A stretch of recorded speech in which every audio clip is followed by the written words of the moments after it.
Bismillahirrahmanirrahim.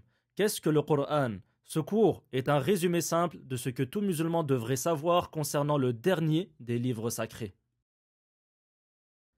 Nous verrons à travers ce cours, si Allah nous le permet, qu'est-ce que le Coran, comment le Coran a été révélé au prophète Mohammed sallallahu alayhi wa sallam, quel est le message du Coran, quels sont les sujets principaux qui ont été abordés dans le Coran, en quoi le Coran est un miracle et un signe de la prophétie de Mohammed sallallahu alayhi wa sallam.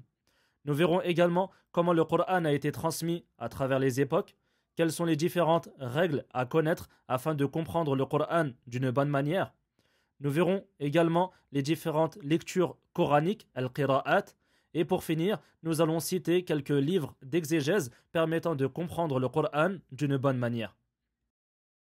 Sache qu'Allah te préserve, que le Coran est la parole d'Allah qui a été transmise au prophète Mohammed sallallahu alayhi wa sallam par l'intermédiaire de l'ange Gabriel. Donc le Coran est la parole d'Allah, notre Créateur. Cette parole a été entendue par l'ange Gabriel. Et l'ange Gabriel a été chargé de transmettre cette parole au prophète Mohammed sallallahu alayhi wa sallam. Sache également que le Coran est constitué de versets qui ont été répartis dans des chapitres que l'on appelle des sourates. La descente du Coran. Sache qu'Allah t'accorde un savoir bénéfique, que le Coran a commencé à être révélé au prophète Mohammed sallallahu alayhi wa sallam durant le mois de Ramadan. Et le prophète sallallahu alayhi wa sallam se trouvait à ce moment-là dans une grotte qui s'appelle la grotte de Hira et qui se trouve à la Mecque. Les premiers versets qui ont été révélés au prophète Mohammed sallallahu alayhi wa sallam sont les 5 premiers versets de la sourate Al-Alaq où Allah dit Iqra bismi rabbika alladhi khalaq khalaqal insana min alaq Iqra wa rabbuka al-akram alladhi 'allama bil qalam 'allama al-insana ma lam ya'lam. C'est-à-dire, selon le sens, lis ce qui t'est révélé en débutant par la mention du nom de ton Seigneur qui a tout créé, qui a créé l'homme d'un caillot de sang. Lis ce qui t'est révélé, ton Seigneur est le munificient, c'est-à-dire le plus généreux, qui a appris à l'homme l'écriture au moyen de la plume, qui a appris à l'homme ce qu'il ne savait pas. Ensuite, les versets ont été révélés au prophète sallallahu alayhi wa sallam durant 23 ans. C'est-à-dire que le Coran n'a pas été révélé en une seule fois au prophète Mohammed sallallahu alayhi wa sallam. Les versets ont été révélés au fur et à mesure du temps et selon ce qu'il se passait, et cela pendant 23 ans. Et il faut savoir également qu'il y a des sourates qui ont été révélées avant que le prophète sallallahu alayhi wa sallam n'émigre vers Médine, avant qu'il ne quitte la Mecque pour aller à Médine. Ces sourates s'appellent les sourates mécoises, as-suwar al-makkiyya en arabe.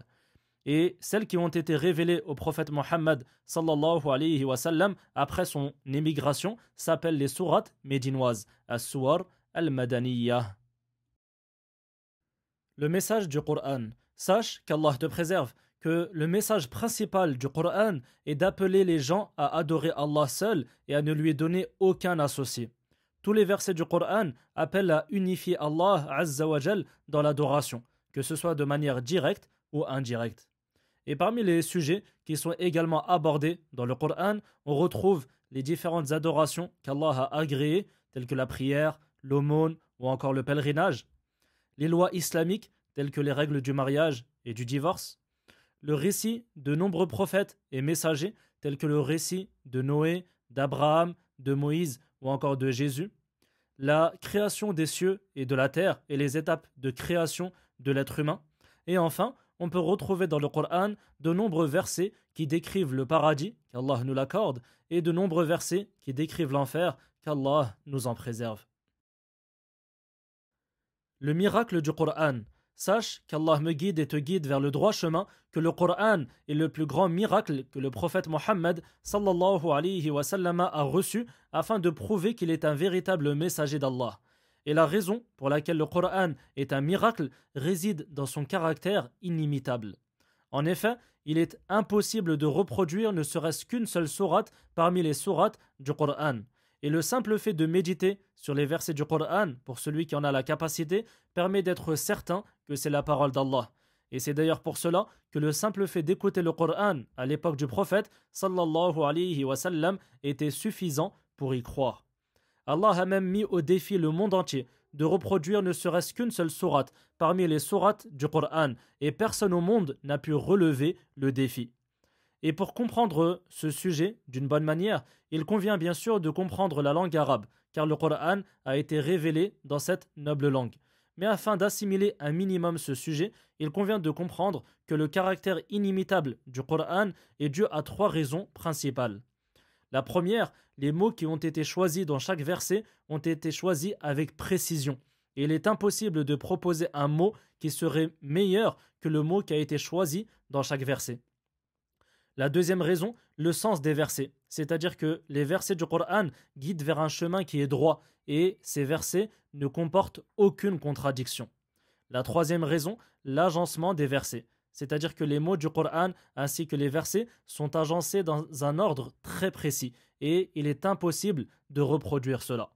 De même qu'il y a d'autres raisons qui poussent à admettre que le Coran est forcément la parole de notre Créateur, comme la présence de certains faits scientifiques qui ont été cités dans le Coran et que personne ne pouvait connaître à l'époque du prophète sallallahu alayhi wa sallam. Et nous verrons ce sujet plus en détail dans un prochain cours si Allah nous le permet. La transmission du Coran. Sache qu'Allah te préserve que le Coran a été transmis de 2 manières. La première à l'oral, c'est-à-dire que lorsque l'ange Gabriel venait au prophète Mohammed sallallahu alayhi wa sallam avec la révélation, le prophète sallallahu alayhi wa sallam transmettait cela à ses compagnons à l'oral. Ses compagnons mémorisaient alors cela par cœur et le transmettaient à leur tour à l'oral à leur famille ainsi qu'à leurs proches. Et la deuxième manière dont le Coran a été transmis est à l'écrit. C'est-à-dire que le prophète sallallahu alayhi wa sallam ordonnait à certains scribes d'écrire ce qu'ils venaient de recevoir comme révélation. Donc il transmettait à l'oral ce qu'il venait de recevoir comme révélation à ses compagnons sallallahu alayhi wa sallam.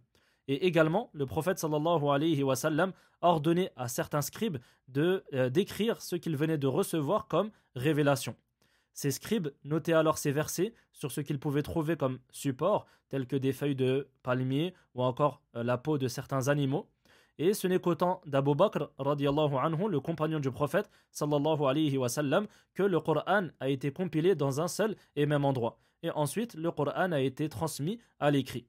Et donc, au final, le Coran a été transmis jusqu'à notre époque à l'oral et également à l'écrit. La compréhension du Coran. Sache qu'Allah te préserve, qu'il y a des règles à connaître afin de comprendre le Coran d'une bonne manière. Parmi ces règles-là, premièrement, le fait de revenir au Coran lui-même et au hadith du prophète sallallahu alayhi wa sallam afin de comprendre les versets du Coran. C'est-à-dire qu'il y a des versets qui expliquent d'autres versets dans le Coran. De même qu'il y a des hadiths, des paroles prophétiques qui ont été rapportées de manière authentique du prophète sallallahu alayhi wa sallam et ces hadiths permettent de comprendre les versets du Coran. Il est obligatoire de revenir à ces versets et à ces paroles prophétiques afin de comprendre le Coran d'une bonne manière.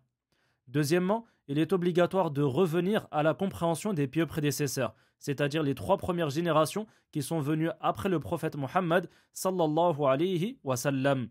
Et à la tête des pieux prédécesseurs, on retrouve les compagnons du prophète sallallahu alayhi wa sallam. Et ils sont ceux qui ont le mieux compris le Coran. Et il est donc obligatoire de revenir à leur compréhension afin de comprendre le Coran d'une bonne manière. Troisièmement, il est obligatoire de comprendre la langue arabe, car le Coran a été révélé en langue arabe. Il convient donc de maîtriser cette langue pour bien comprendre ce livre sacré. Et quatrièmement, il faut savoir qu'il y a dans le Coran des versets qui ne sont plus à mettre en application, car leur jugement a été abrogé. Leur jugement a été abrogé à l'époque du prophète Mohammed sallallahu alayhi wa sallam. Il y a donc des versets qui sont récités dans le Coran, qui se trouvent dans le Coran et que l'on récite, mais ces versets ne sont plus à mettre en application, car leur jugement a été abrogé.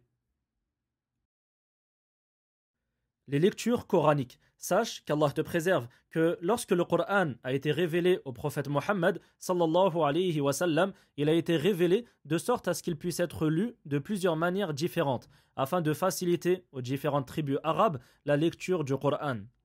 Et afin de préserver ces différentes manières de lire le Coran, il y a plusieurs savants qui se sont spécialisés dans cette science. Et parmi ces savants, il y en a 7 qui sont les plus connus et qui ont transmis à leurs élèves les lectures les plus authentiques qu'ils ont appris.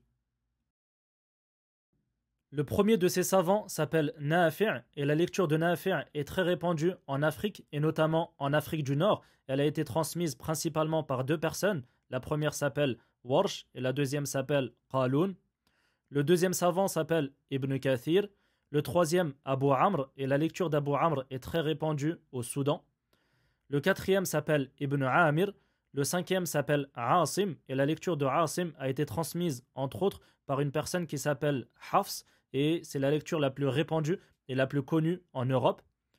La sixième personne, le sixième savant s'appelle Hamza et le septième s'appelle Al-Kisa'i.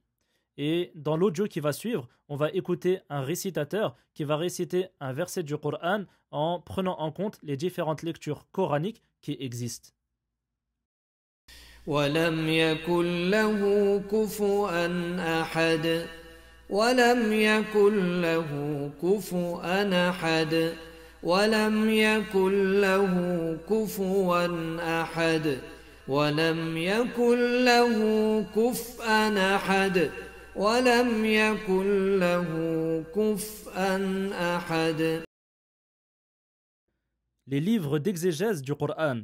Sache qu'Allah te permette de comprendre le Coran et de le mettre en application, qu'il y a de nombreux savants qui ont écrit des livres dans lesquels ils expliquent les versets du Coran. Et parmi ces livres, il y en a 3 qui font partie des meilleures explications du Coran et des plus connus. Le premier, le tafsir de l'imam At-Tabari, rahimahullah ta'ala, qu'Allah lui fasse miséricorde. Et c'est une explication qui convient plus à quelqu'un qui a déjà étudié les sciences islamiques car il est très détaillé. Le deuxième, le tafsir d'Ibn Kathir, rahimahullah ta'ala. Et c'est un livre qui est adapté à celui qui a un niveau moyen dans les sciences islamiques. Et le troisième tafsir, le troisième livre d'exégèse, le tafsir de l'imam Ibn Sa'di, rahimahullah ta'ala. Et c'est un livre qui est très simple à lire et que je conseille à toute personne souhaitant commencer l'étude du Coran. Qu'Allah nous facilite la compréhension du Coran et qu'Allah nous permette d'en tirer profit ici-bas et dans l'au-delà. Wallahu a'lam wa sallallahu ala nabiyyina Muhammad wa ala alihi wa sahbihi wa sallam.